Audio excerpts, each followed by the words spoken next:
Holky, co se děje? Kde to vázne? Hergot, já mám hlad, že bych jedla i hřebíčky. Neslyšeli jste něco? Já ne, a ty? Možná, že už to nesou. Žrádýlko. Rychle. Počkej, nech mi taky něco, nebuď sobeček. Chyť si svoje.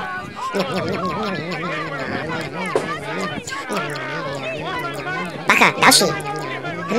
To je dobrůdka.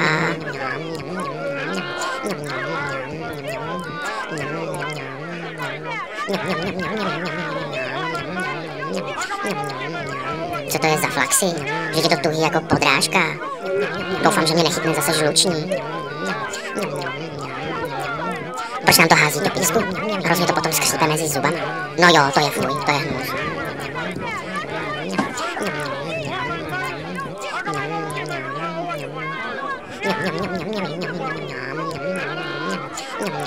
Kde pak? Tatarák je nejlepší z pravé svíčkové.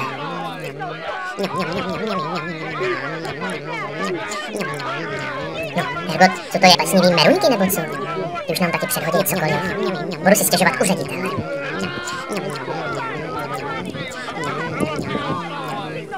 Do prkínka, já jsem si teď snad zlomila zub, nebo co to bylo, nebo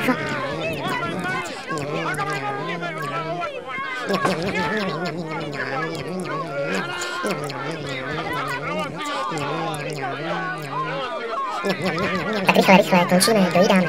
Za chvilku budou vypouštět lvy a tygry.